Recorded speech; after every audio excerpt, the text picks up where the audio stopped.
ആ പ്രവചനമായാൽ ആണ് ഇനി സംഭവിക്കാനായിട്ട് ഉള്ളത്. ഇത് സംഭവിക്കുന്നത് എന്തിനാന്ന് പറഞ്ഞു കഴിഞ്ഞാൽ, ഇതെല്ലാം സംഭവിക്കുന്നതിൻ്റെ കാരണം ചില കാര്യങ്ങൾ സംഭവിച്ചു, ഇനി സംഭവിക്കാനുള്ള കാര്യങ്ങളുമുണ്ട്. സംഭവിക്കാനുള്ള കാര്യം എന്ന് പറഞ്ഞാൽ പ്രധാനമായിട്ട് സംഭവിക്കാനുള്ള കാര്യം, കന്യാകുമാരിയുടെ നാഗർകോവിലിൽ നിന്ന് ഒരു ബ്രദർ, തമിഴും അറിയാം മലയാളം അറിയാം, പുള്ളി എന്നെ കാണാനായിട്ട് വന്നു. തലയ്ക്ക് പിടിച്ചൊക്കെ പ്രാർത്ഥിക്കാനൊക്കെ വന്നു.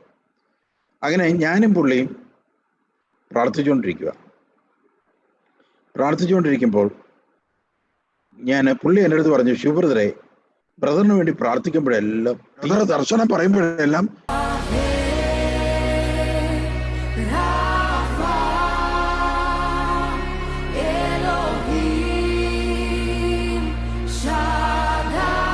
ഒരിക്കൽ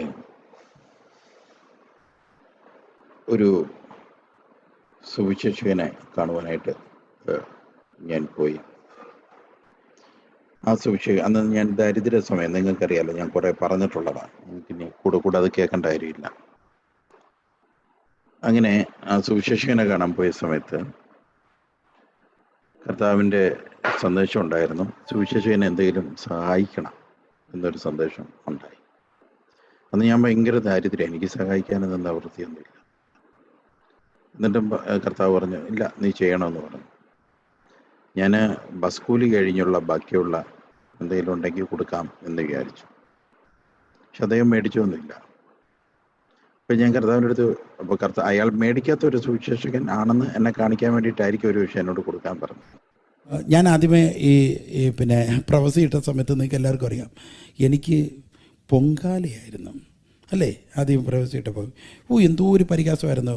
ബൈബിളിൽ ഇത്രയും വ്യാജ പ്രവാചകനുണ്ടെന്നുള്ള ഒരു വചനം അന്നാണ് കേരള ജനങ്ങൾ അറിഞ്ഞത് അല്ലേ? കറക്റ്റ് അല്ലേ? എല്ലാ വ്യാജ പ്രവാചകൻ്റെയും വചനം എടുത്തുകൊണ്ട് ആ 2016 അല്ലേ, 2016 എനിക്കിട്ടങ്ങ് അമ്മാനമാട്ടമായിരുന്നു അല്ലേ? അപ്പോൾ ഞാൻ എന്തോട്ടെ, ഞാൻ മിണ്ടിയില്ല, നമുക്ക് ഒരു ഭാഗം മിണ്ടാൻ പോയില്ല. കാരണം കർത്താവ് ഒരു കഴുതയായ നമ്മളോട് പറയുന്നു, നമ്മൾ പറയുന്നു, പിന്നെ അതിൻ്റെ പുറകെയൊന്നും നമുക്ക് പോകാനായിട്ട് നേരമില്ല. ചില കാര്യങ്ങൾ സംഭവിച്ചു, ഇനി സംഭവിക്കാനുള്ള കാര്യങ്ങളുമുണ്ട്.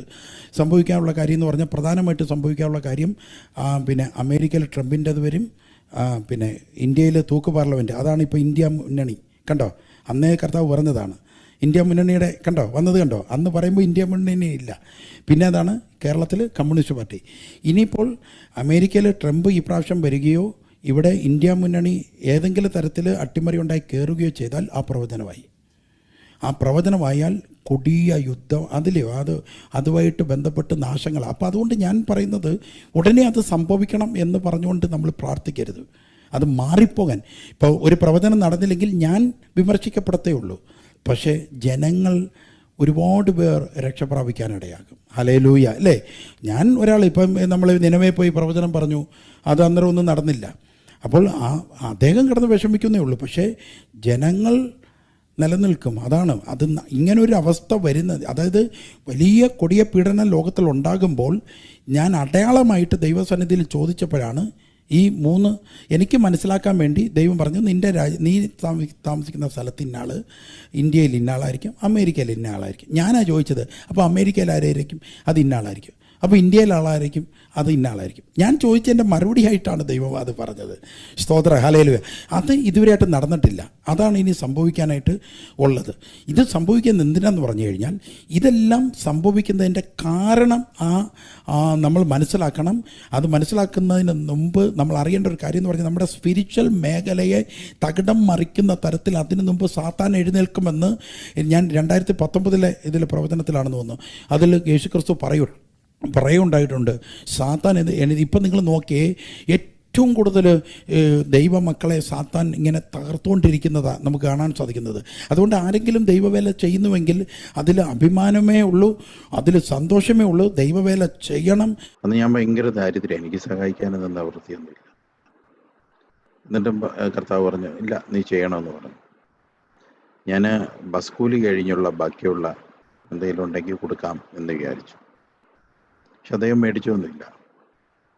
അപ്പം ഞാൻ കർത്താവിൻ്റെ അടുത്ത്, അപ്പോൾ അയാൾ മേടിക്കാത്ത ഒരു സുവിശേഷകൻ ആണെന്ന് എന്നെ കാണിക്കാൻ വേണ്ടിയിട്ടായിരിക്കും ഒരു വിഷയം എന്നോട് കൊടുക്കാൻ പറഞ്ഞു, എൻ്റെ ഇല്ലായ്മ അറിഞ്ഞിട്ട് പോലും. അപ്പം ഞാൻ കർത്താവിൻ്റെ അടുത്ത് ചോദിച്ചു, എന്തുകൊണ്ടാണ് ഈ കൊടുക്കാൻ പറഞ്ഞത്? എന്തുകൊണ്ടാണ്? കർത്താവ് പറഞ്ഞ ഉത്തരം, അദ്ദേഹത്തിൻ്റെ പേര് ജീവന്റെ പുസ്തകത്തിൽ എഴുതിയിട്ടുണ്ടടാ, അതാ കാര്യം എന്ന് പറഞ്ഞു. അപ്പോൾ ദാരിദ്ര്യമുള്ള സമയമാണ്, അദ്ദേഹം സുവിശേഷകൻ ദാരിദ്ര്യനാണ്, പക്ഷെ പറഞ്ഞു അദ്ദേഹത്തിൻ്റെ പേര് എഴുതിയിട്ടുണ്ടെന്ന് പറഞ്ഞു. ഞാനൊരു അനാഥാലയത്തിൽ സ്ഥിരമായിട്ട് അനാഥരെ സഹായിക്കുന്ന ഒരു സ്വഭാവ രീതി ഉണ്ടായിരുന്നു. അതെനിക്ക് 1998 മുതലാണ് അത് സ്റ്റാർട്ട് ചെയ്തത്. അതിനു മുമ്പ് ആഗ്രഹം ഉണ്ടായിരുന്നത്, സാധിച്ചിട്ടില്ല. അതെങ്ങനെ കടന്നു വന്നതെന്ന് പറഞ്ഞാൽ 41 സങ്കീർത്തനമാണ് എന്നെ അതിലേക്ക് നയിച്ചത്. 41 സങ്കീർത്തനം ഞാൻ ഒരു രോഗിക്ക് വേണ്ടി പ്രാർത്ഥിക്കാൻ കടന്നു ചെന്നപ്പോൾ ആ രോഗി സൗഖ്യപ്പെട്ടു. സൗഖ്യപ്പെട്ട സമയത്ത് കർത്താവിൻ്റെ അടുത്ത് എന്ത് സംഭവം ഞാൻ അന്ന് കർത്താവിൻ്റെ അടുത്താണ് ചോദിക്കുന്ന ഒരു സ്വഭാവമുണ്ട്. അപ്പം ഞാൻ കർത്താവിൻ്റെ അടുത്ത് വെച്ച്, അതെന്താ കർത്താവ്, തൊട്ട ഉടനെ ആ രോഗി സൗഖ്യപ്പെടാൻ കാരണമായത്? അപ്പോൾ കർത്താവ് പറഞ്ഞു, അവൻ്റെ സൗഖ്യത്തിനുള്ള എമൗണ്ട് അവൻ നേരത്തെ നൽകിയിട്ടുണ്ടെന്ന് പറഞ്ഞു. അപ്പോൾ എനിക്കത് മനസ്സിലായില്ല. അപ്പോൾ പരിശുദ്ധാത്മാവ് എൻ്റെ അടുത്ത് പറഞ്ഞു, നീ 41 സങ്കീർത്തനം വായിച്ചാൽ അതിൻ്റെ അകത്ത് കാര്യങ്ങളുണ്ട്, കർത്താവ് പറഞ്ഞതൊക്കെ അതിൻ്റെ അകത്തുണ്ടെന്ന് പറഞ്ഞു. അങ്ങനെ ഞാൻ പോയി 41 സങ്കീർത്തനം വായിച്ചു കഴിഞ്ഞപ്പോഴേ എനിക്ക് മനസ്സിലായത്, അയാൾ സുഖപ്പെട്ടതിൻ്റെ കാരണം എന്താണെന്ന് എനിക്ക് മനസ്സിലായത് അപ്പോഴാണ്. അന്ന് മുതലാണ് എനിക്ക് ലഭിക്കുന്നതിൻ്റെ കുറച്ച് ഭാഗമെങ്കിലും 41 സങ്കീർത്തനത്തിൽ പറയുന്നത് പോലെ തന്നെ എന്തെങ്കിലുമൊക്കെ ഹെൽപ്പ് ചെയ്യണമെന്നുള്ള താല്പര്യം തോന്നിയത് അങ്ങനെയാണ്. ഈ ഇങ്ങോട്ട് മേടിച്ചു കൂട്ടുക, അല്ലെങ്കിൽ നമ്മൾ കിട്ടുന്നതെല്ലാം ഇങ്ങോട്ട് പോരട്ടെ പോരട്ടെ പോരട്ടെ, നമ്മളിൽ നിന്നൊന്നും അങ്ങോട്ട് പോവല്ലേ എന്ന് പറയുന്ന ഒരു രക്തം എനിക്കുണ്ടായിരുന്നു എന്ന് ചോദിച്ചാൽ ഉണ്ടായിരുന്നു. ഞാനിനി ഫാമിലിയെ മൊത്തം പറയുന്നില്ല, പക്ഷെ എൻ്റെ ബ്ലഡ് അതായിരുന്നു. എല്ലാം ഇങ്ങോട്ട് പോരട്ടെ, എന്നിൽ നിന്ന് ഒരൊറ്റ കാര്യം ഞാൻ അങ്ങോട്ട് കൊടുക്കത്തില്ല. അങ്ങനെ ഒരു ബ്ലഡായിരുന്നു. ആ ബ്ലഡ് മാറ്റിയത് 41 സങ്കീർത്തനമാണ്.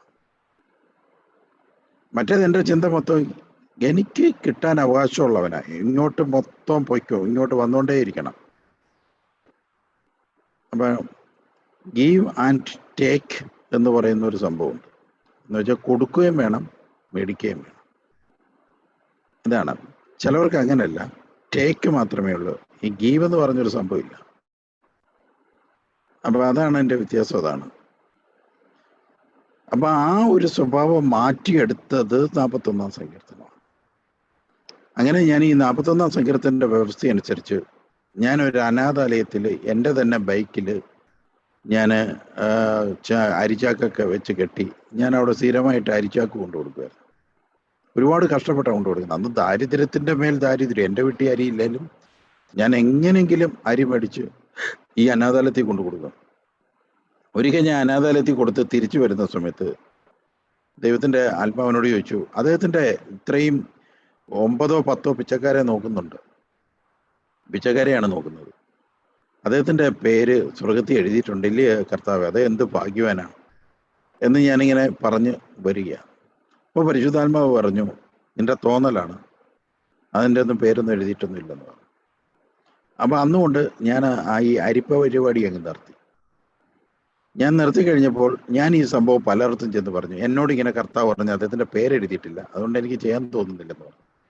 അവൻ പറഞ്ഞു, കർത്താവ് അങ്ങനെയൊന്നും പറയത്തില്ല, ഒരാളുടെ പേരെഴുതിയിട്ടില്ല, എഴുതിയിട്ടുണ്ട്, ഇതൊക്കെ നിങ്ങളുടെ തോന്നലാളാ, അങ്ങനെ പറയത്തില്ലെന്ന് പറഞ്ഞു. അപ്പോൾ എനിക്ക് ദർശനത്തെ വിമർശിച്ച് സംസാരിക്കുന്ന ഒരാളുടെ വാക്ക് കേൾക്കാൻ എനിക്ക് താല്പര്യമില്ലായിരുന്നു. അധികം താമസിക്കാതെ ഞാൻ ആ അരിച്ചാക്ക് കൊടുക്കുന്നില്ലെന്ന് കണ്ടു കഴിഞ്ഞപ്പോൾ ആ അനാഥാലയം ഇട്ടിരിക്കുന്ന ആൾ എനിക്കെതിരെ തിരിഞ്ഞു.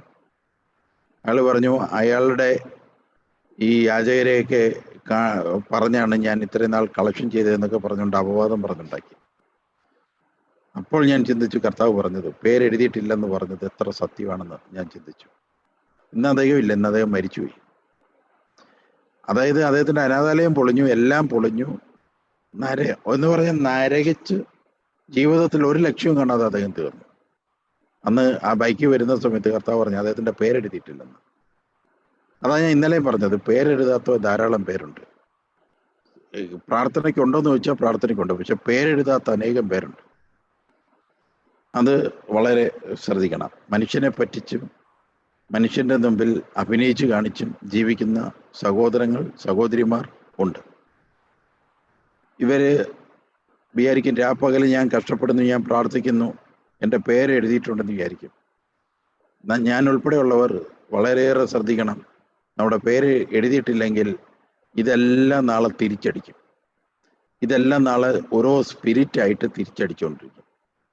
അത് നിങ്ങൾ മനസ്സിലാക്കിക്കോണം. ഇവിടെ പ്രായപരിധിയൊന്നുമില്ല. നിങ്ങൾക്കിനി 90 വയസ്സുണ്ട്, അല്ലെങ്കിൽ 100 വയസ്സുള്ള ഒരാൾ ഇതിൻ്റെ അകത്തുണ്ടെങ്കിൽ, 1 വയസ്സുള്ള ഒരു കുഞ്ഞുണ്ടെങ്കിൽ, നിങ്ങൾക്ക് എല്ലാവർക്കും ഈ പറഞ്ഞ കാര്യം ബാധകമാണ്. നമ്മളെപ്പോഴും എൻ്റെ ഭാഗം ശരിയാണെന്നും മറ്റൊരാളുടെ ഭാഗം തെറ്റാണെന്നും പറയുന്ന ആൾക്കാരാണ് ഞാൻ ഉൾപ്പെടെയുള്ളവർ. പക്ഷെ ദൈവം നോക്കുന്നത് വചനത്തിന്റെ കണ്ണിലൂടെയാണ് നോക്കുന്നത്. ആരാണ് വചനം പാലിച്ചത് എന്നാണ് നോക്കുന്നത്. അതാണ് നമ്മൾ വളരെ ശ്രദ്ധിക്കേണ്ട ഒരു വിഷയം. അതാണ്. ഞാൻ ഒരിക്കൽ കൊല്ലത്ത് നിന്ന് ട്രെയിനിൽ പുനലൂരിലേക്ക് യാത്ര ചെയ്തുകൊണ്ടിരുന്നപ്പോൾ ഞാൻ ഒരു പുസ്തകം എനിക്ക് കിട്ടി. ആ പുസ്തകം ട്രെയിനിലിരുന്ന് വായിച്ചുകൊണ്ടിരിക്കുകയാണ്. ആ പുസ്തകത്തിൻ്റെ പേര് വളരെ വർഷങ്ങൾക്ക് മുമ്പ് ഇറങ്ങിയ പുസ്തകമാണ്. അത് ഞങ്ങളുടെ തന്നെ നാട്ടുകാരനാണ്. പുനലൂരിൻ്റെ അടുത്ത് ഉള്ള അഞ്ചലിനടുത്തുള്ള താമസിക്കുന്ന ഒരു സുവിശേഷകനാണ് അത് എഴുതിയിരിക്കുന്നത്. അപ്പം ആ പുസ്തകത്തിൻ്റെ പേര് അത്ഭുതങ്ങളുടെ താക്കോൽ എന്നാണ് ആ പുസ്തകത്തിൻ്റെ പേര്. അത് എഴുതിയിരിക്കുന്ന ആ പുസ്തകത്തിൻ്റെ എഴുതിയിരിക്കുന്ന ആള് PG വർഗീസ് എന്ന് പറയുന്ന ഒരു പാസ്റ്ററാണ്. അദ്ദേഹം വർക്ക് ചെയ്യുന്നത് ഡൽഹിയിലും വടക്കേ ഇന്ത്യയിലുമാണ്. അദ്ദേഹം കൂടുതൽ സുവിശേഷ വേല ചെയ്യുന്നത്. ഞാൻ അദ്ദേഹത്തിൻ്റെ പുസ്തകം ഇങ്ങനെ വായിച്ചു വരികയാണ്. വായിച്ചു വരുമ്പോൾ അദ്ദേഹത്തിൻ്റെ ഇല്ലായ്മയിൽ അദ്ദേഹം ഓരോരുത്തരെ സഹായിക്കുന്നത് ആ പുസ്തകത്തിൽ വളരെ വ്യക്തമായിട്ടുണ്ട്. സഹായിക്കുന്നതിൻ്റെ 10 ഇരട്ടി അദ്ദേഹം വാങ്ങിച്ചെടുത്തതും എല്ലാം അദ്ദേഹം പറയുന്നുണ്ട് അതിൻ്റെ അകത്ത്. ഈ പുസ്തകം വായിച്ചുകൊണ്ടിരിക്കുമ്പോൾ തന്നെ കർത്താവ് എൻ്റെ അടുത്ത് പറഞ്ഞു, നിന്റെ ധ്യാനകേന്ദ്രത്തിലിരിക്കുന്ന പ്രാർത്ഥനാ ഹാളിലിരിക്കുന്ന ആംപ്ലിഫയർ, മൈക്ക് എല്ലാം കൂടെയും ഒരാൾക്ക് വേണ്ടിയിട്ട് ഞാൻ കരുതിയതാണ്. തൽക്കാലം നിനക്ക് തന്നേ ഉള്ളൂ, പക്ഷെ അയാൾ വരും, അയാൾക്കെടുത്ത് കൊടുക്കണമെന്ന് പറഞ്ഞു. പെട്ടെന്ന് ഞാൻ വിചാരിച്ചു ഈ പുസ്തകം വായിച്ചുകൊണ്ട് അതിൽ നിന്നുള്ള തോന്നലായിരിക്കും എന്നെനിക്ക് തോന്നി. അപ്പോൾ കാരണം ആ പുസ്തകം അതാണ്. ആ പുസ്തകം വായിച്ചു കഴിഞ്ഞാൽ നമ്മൾ അറിയാതെ കൊടുത്തു പോകും. അതാണ് ആ പുസ്തകത്തിൻ്റെ പ്രത്യേകത. അതാണ്. അപ്പം ഞാൻ വിചാരിച്ചു എൻ്റെ ഒരു തോന്നലായിരിക്കും ഈ പുസ്തകം വായിച്ചുകൊണ്ടുള്ള ഒരു എഫക്റ്റ് അടിച്ചതാ തലച്ചോറിൽ. ഞാൻ അത്ര കാര്യമാക്കിയില്ല.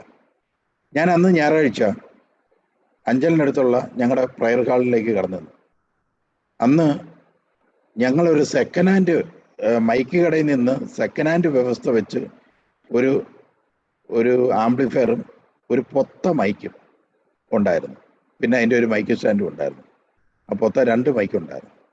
എന്ന് പറഞ്ഞാൽ കേട്ടാൽ കേട്ടുന്നായി, കേട്ടില്ലെങ്കിൽ കേട്ടില്ല. അപ്പം ഞങ്ങൾ അതിൻ്റെ തലമണ്ടയ്ക്കൊക്കെ നോക്കി 2 അടിയൊക്കെ അടിക്കുമ്പോൾ കൂന്നൊരു ശബ്ദം, ഒരടിയും കൂടെ അടിക്കുമ്പോൾ ഹലോ കേൾക്കും, നല്ല വ്യക്തമായിട്ട് കേൾക്കും.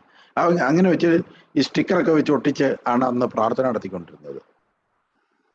അങ്ങനെ ഞായറാഴ്ച അവിടെ ചെന്നപ്പോൾ കാണാം, ഈ കന്യാകുമാരിയുടെ നാഗർകോവിലിൽ നിന്ന് ഒരു ബ്രദർ, തമിഴും അറിയാം മലയാളം അറിയാം, പുള്ളി എന്നെ കാണാനായിട്ട് വന്നു. തലയ്ക്ക് പിടിച്ചൊക്കെ പ്രാർത്ഥിക്കാനൊക്കെ വന്നു. അങ്ങനെ ഞാനും പുള്ളിയും പ്രാർത്ഥിച്ചുകൊണ്ടിരിക്കുമ്പോൾ പുള്ളി എൻ്റെ അടുത്ത് പറഞ്ഞു, ശിവബ്രദറെ, ബ്രദറിന് വേണ്ടി പ്രാർത്ഥിക്കുമ്പോഴെല്ലാം തീ കത്തുന്നതായിട്ട് കാണുന്നുണ്ടെന്ന് പറഞ്ഞു.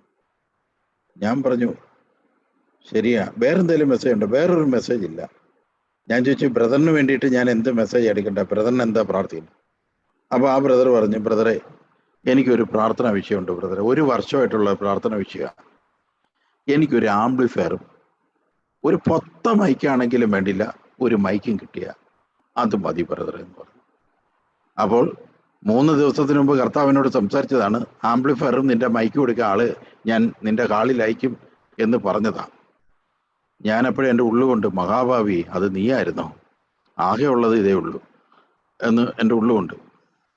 അപ്പം ഈ പുള്ളി ബ്രദറിനെ കാണിക്കുമ്പോഴെല്ലാം തീ കത്തുന്നു എന്ന് പറഞ്ഞുകൊണ്ട് മെസ്സേജ് പറയുകയും, എന്നാൽ ദൈവത്തിൻ്റെ ദൂതന്മാർ തീ അണയ്ക്കുകയും ചെയ്യുന്നു എന്ന് പറഞ്ഞുകൊണ്ട് മെസ്സേജ് പറയും.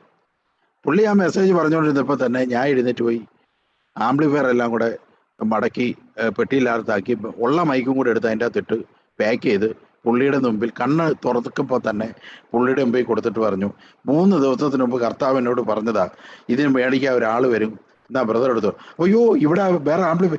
ഞാൻ പറഞ്ഞു ഇവിടുത്തെ കാര്യം നോക്കണ്ട, ബ്രദർ എടുത്തോണ്ട് പോയി, എനിക്ക് ഒന്നാതെ ഒച്ച കൂടുതലാന്നാ ആൾക്കാർ പറയുന്നത്, ബ്രദർ എടുത്തോണ്ട് പോ, കർത്താവ് പറഞ്ഞാണെന്ന് പറഞ്ഞു. അപ്പൊ കർത്താവ് ഇത് കൊടുക്കാൻ നേരത്തെ എൻ്റെ അടുത്ത് പറഞ്ഞു, അവന്റെ പേര് ഞാൻ എൻ്റെ പുസ്തകത്തിലുണ്ട്, അതുകൊണ്ട് നീ അവനെ മാനിക്കണം എന്ന് എന്നോട് പറഞ്ഞിരുന്നു. അത് കാരണമാണ് ഞാനിതെടുത്ത് കൊടുത്തത്. അങ്ങനെ ഞാനിത് കൊടുത്ത്, അപ്പോൾ അവിടുത്തെ ആ വീട്ടിലെ അമ്മാമ്മ വന്നിട്ട് പറഞ്ഞു, ശിവബ്രദർ എന്ത് മണ്ടത്തരമായി കാണിക്കുന്നത്. അപ്പൊ അവരും കടവാ. ഇനി നാളെ ഈ 10-40 പേര് വരുന്നിടത്ത് ബ്രദർ എങ്ങനെ? ഞാൻ പറയും നമ്മൾ ഒച്ചയ്ക്ക് പ്രസംഗിക്കും. ഇപ്പൊ പാട്ട് എങ്ങനെ? പാട്ട് നമ്മൾ അങ്ങനെ തന്നെ പാടും. കർത്താവ് പറഞ്ഞ ചെയ്യണം ചേച്ചി എന്ന് പറഞ്ഞു. എന്നാലും ഇത് ഭയങ്കര ഇതായി പോയല്ലോ ബ്രദറെ, ഇല്ലാത്ത ഒരാള് ആ ഇല്ലായ്മയിൽ നിന്ന് എടുത്തു കൊടുക്കുക എന്ന് പറഞ്ഞ. ഞാൻ പറഞ്ഞു കർത്താവ് പറഞ്ഞാൽ ചെയ്യണം, അതങ്ങനെ എന്ന് പറഞ്ഞു. അങ്ങനെ എടുത്തു കൊടുത്തു. അങ്ങനെ ഞങ്ങള് 6 മാസത്തോളം ഈ ആംപ്ലിഫയർ ഒന്നും ഇല്ലാതാണ് പിന്നീട് പ്രാർത്ഥന നടത്തിയത്. ഞാൻ വിചാരിച്ചു ഇന്ന് വരും, നാളെ വരും, മറ്റന്നാൾ വരും. ഒരു ആംപ്ലിഫയറും വന്നില്ല. പിന്നെ അത്ഭുതങ്ങളുടെ പുസ്തകം എടുത്ത് ഞാൻ മാറ്റി വെച്ചു. കളിപ്പീരായിപ്പോയല്ലോ എന്നുള്ള തമാശ പറഞ്ഞതാ കേട്ടോ. എനിക്ക് ഇന്ന് ഒരിക്കൽ പോലും വന്നില്ലെങ്കിലും പ്രശ്നമില്ലായിരുന്നു. പക്ഷെ ഇന്ന് ഞാൻ പ്രസംഗിക്കുമ്പോൾ ആംപ്ലിഫയർ, മിക്സർ ഒന്നും എണ്ണമെടുക്കാൻ പറ്റിയിട്ടില്ല. സ്തോത്ര, ഹല്ലേലൂയ. 6 മാസം കഴിഞ്ഞപ്പോ ഉണ്ടല്ലോ, ഒരു തിയേറ്റർ ഉടമ തൻ്റെ ഒരു വണ്ടിയായിട്ട് വന്ന് നിൽക്കുക. ഒരു തിയേറ്റർ ഉടമ എന്നെ കാണാൻ, ദരിദ്രനായ എന്നെ കാണാൻ, നല്ലൊരു ഡ്രസ് പോലും ഇല്ലാത്ത എന്നെ കാണാൻ ഒരു തിയേറ്റർ ഉടമ വന്ന് നിൽക്കുക. എന്താന്ന് ചോദിച്ചവൻ പറഞ്ഞു, പെരിന്തൽമണ്ണിലെ തിയേറ്റർ ഉടമയാണ്. പെരിന്തൽമണ്ണ എന്ന് പറഞ്ഞ അവിടുത്തെ ഒരു തിയേറ്റർ ഉടമയാണ്. ബ്രദറെ ഞാൻ തിയേറ്ററൊക്കെ എടുത്ത് മാറ്റി. അപ്പൊ എനിക്ക് പ്രാർത്ഥിച്ചപ്പം ബ്രദറിന്റെ മുഖം കർത്താവ് കാണിച്ചിട്ട് പറഞ്ഞ് ഈ ആംപ്ലിഫയർ എല്ലാം ബ്രദറിന് കൊണ്ട് കൊടുക്കാൻ പറഞ്ഞു. ഞാൻ കൊടുത്തത് 60 വാട്സിന്റെ ആംപ്ലിഫയർ ആണെങ്കിൽ ഞാൻ ജീവിതത്തിൽ ആദ്യമായിട്ടാണ് കാണുന്നത് 250 വാട്സിന്റെ ആംപ്ലിഫയർ. അന്നത്തെ കാലത്ത് 250 വാട്സ് ആംപ്ലിഫയർ ആണ് ഏറ്റവും ടോപ്പ് ആംപ്ലിഫയർ. വന്ന് നിൽക്കുക, എല്ലാം അതിൻ്റെ കൂടെ മൈക്കും എല്ലാം കൂടിയത് വന്ന് നിൽക്കുക. കർത്താവ് പറഞ്ഞെന്ന്. അന്നേരം അത്ഭുതങ്ങളുടെ പുസ്തകം ഞാൻ രണ്ടാമത് എടുത്തിട്ട് പറഞ്ഞു, എൻ്റെ PG വർഗീസേ, സത്യം തന്നെ ഈ എഴുതിയിരിക്കുന്നത്. ഇതാണ് 41-ാം സങ്കീർത്തനം വരുത്തിയ മാറ്റമായത്. ഞാൻ പറഞ്ഞില്ല, എൻ്റെ ബ്ലഡിന്റെ വ്യവസ്ഥ അനുസരിച്ച് ഞങ്ങൾ മേടിച്ച് പോക്കറ്റ് വെക്കും. തിരിച്ച് ചോദിച്ചാൽ ഞങ്ങൾ ശത്രുവാണ്, ഞങ്ങൾ അവനെ കൊല്ലും, ഞങ്ങൾ അവനെ ചീത്ത വിളിച്ച് ഓടിക്കും. പിന്നെ ഞങ്ങൾ പഴയ കണക്കുകൾ പറയും. നിന്നെ എടുത്തത് ഞാനാണ്, നിന്നെ തലേ ചുമന്നുകൊണ്ട് പോയത് ഞാനാണ്, നിനക്ക് പേൻ നോക്കി തന്നത് ഞാനാ, നിനക്ക് എങ്ങനെ എന്നോട് ചോദിക്കാൻ തോന്നിയടാ, ഇങ്ങനെ പറയും. ഇതാണ് ഞങ്ങളുടെയൊക്കെ ബ്ലഡ്. അല്ല, എൻ്റെ ബ്ലഡ്. ഞാൻ എൻ്റെ ഫാമിലിയൊക്കെ വിടും, അവരൊക്കെ നീറ്റ് ബ്ലഡുകാരാ. എൻ്റെ ബ്ലഡ് ഇങ്ങനെയാണ്. പറഞ്ഞു മനസ്സിലാകുന്നുണ്ടോ? ഹല്ലേലൂയ. അതെന്നെ മാറ്റിയെടുത്തത് ഈ സങ്കീർത്തനമാണ്. കൊടുക്കാൻ പഠിപ്പിച്ചത് സങ്കീർത്തനമാണ്. ഹല്ലേലൂയ. യേശുവേ ആരാധന, യേശുവേ ആരാധന. ഇനി ഇദ്ദേഹം ഈ ആംപ്ലിഫയർ വാങ്ങിക്കാൻ വന്നാൽ വീടിന് തീയത്തുന്നു, അല്ല വീടിനല്ല, തീയത്തുന്നു, ദൂതന്മാരണയ്ക്കുന്നു എന്ന് പറഞ്ഞ് ഞാൻ അന്ന് വീട്ടിലോട്ട് ചെന്ന് കഴിഞ്ഞപ്പോൾ വെള്ള പെയിന്റ് അടിച്ച എൻ്റെ വീട് കറുത്ത പെയിന്റായിട്ട് നിൽക്കുക. അന്ന് എൻ്റെ വീടിന് തീയത്തി.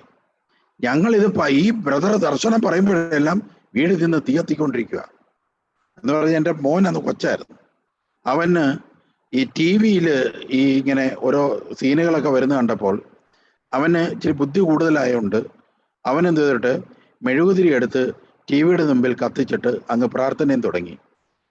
TV എല്ലാം കൂടെ ഓണാക്കിയിട്ട്, അവൻ്റെ ബുദ്ധി കൂടുതലായതുകൊണ്ടേ അങ്ങനെ TV നിന്ന് സ്ഫോടനത്തോടു കൂടി പൊട്ടി വീട് നിന്ന് അങ്ങ് കത്തി. അങ്ങനെയുള്ള ഒരു നല്ല കാര്യ ഗൗരവമുള്ള ഒരു പയ്യനായിരുന്നു. അങ്ങനെ കത്തി നാട്ടുകാരെല്ലാം കൂടെ ഓടി വന്ന് വെള്ളം ഒഴിച്ചില്ലായിരുന്നുണ്ടെങ്കിൽ ആ ചെറിയൊരു വീടായിരുന്നു, അതും കൂടെ പോയി കിട്ടിയേനെ. പിന്നെ ഇന്നലെ നമ്മൾ ക്ലാസ്സിൽ കേട്ടതുപോലെ പിന്നെ ഞങ്ങൾ പറഞ്ഞേനെ, എടാ കുറിനരികൾക്ക് കിടക്കാൻ മാളം ഉണ്ടായിരുന്നു, ഞങ്ങൾക്ക് അതുപോലും ഇല്ല എന്ന് പറയേണ്ട ഒരു അവസ്ഥ വന്നേനെ. പിന്നെ കുടുംബത്തിലുള്ള എല്ലാവരും നല്ല ആൾക്കാരായോണ്ടേ അങ്ങോട്ടൊന്നും കയറി ചെല്ലാൻ നമുക്ക് അത്ര പറ്റത്തില്ല കേട്ടോ. അത് കാരണമേ ഉള്ളത് പറയണമല്ലോ, അത് കാരണം പറഞ്ഞതാ. അപ്പം അന്ന് നാട്ടുകാർ വന്ന് അഴിച്ചുകൊണ്ട് അത് ആ ഭയങ്കര കരിഞ്ഞ മണവും. പക്ഷേ ആ തീ കത്തിയ ദൂതന്മാർ വന്ന് അണയ്ക്കുന്നെന്ന് ആ പുള്ളി ഇരുന്ന് പറഞ്ഞു. ഞാൻ ആ പുള്ളിക്ക് ആംപ്ലിഫയർ അപ്പോഴേ എനിക്ക് മനസ്സിൽ വന്നതെന്ന് പറഞ്ഞാൽ എൻ്റെ പേരെഴുതി അവൻ്റെ പേരെഴുതിയിട്ടുണ്ടെന്ന് പറഞ്ഞിട്ടുണ്ട്. കർത്താവിനെ ഞാൻ ആ കരിഞ്ഞ വീട്ടിലിരുന്നു കൊണ്ട് ആരാധിച്ചു. അന്ന് മുതൽ ഞങ്ങൾക്ക് മാറ്റം വരാൻ തുടങ്ങി. ആ കരിഞ്ഞ വീട് ഞങ്ങൾ പണിതു. കടമില്ലാതെ പണിയാൻ പറ്റി. പിന്നെ വസ്തു മേടിക്കാൻ പറ്റി.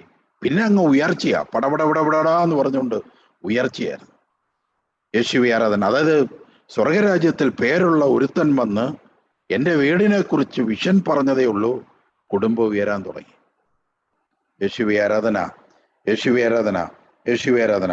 ആ ജനങ്ങളെ മാനസാന്തരപ്പെടുത്തണം, പക്ഷേ യേശുവിനെ ഉയർത്തിയിരിക്കണം. Hallelujah, hallelujah. നമ്മളെ യേശുവിനെ ഉയർത്തുമ്പോഴാണ് സുവിശേഷമാകുന്നത്.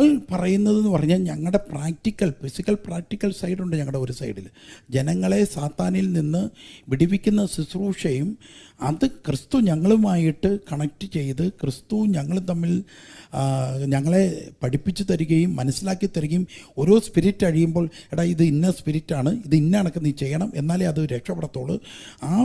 എൻ്റെ ആ മകളെ നീ രക്ഷിക്കണമെങ്കിൽ ഈ സ്പിരിറ്റിനെ നീ റിമൂവ് ചെയ്യും എന്ന് ക്രിസ്തു പഠിപ്പിച്ചു തരുന്ന അനുസരിച്ചിട്ട് അത് റിമൂവ് ചെയ്യുന്ന, അത് യേശുവിൻ്റെ നാമം ഉപയോഗിക്കുമ്പോൾ അത് പോകുന്നു, അത് പുറത്തു പോകുന്നു. ആ വ്യക്തി പിന്നീട് ബൈബിൾ കയ്യിലെടുക്കുകയാണ്. ആ വ്യക്തി പ്രാർത്ഥനയിലേക്ക് വരികയാണ്. അങ്ങനെ വരുമ്പോഴാണ് ക്രിസ്തു പറഞ്ഞത് കറക്റ്റ് അല്ലേ?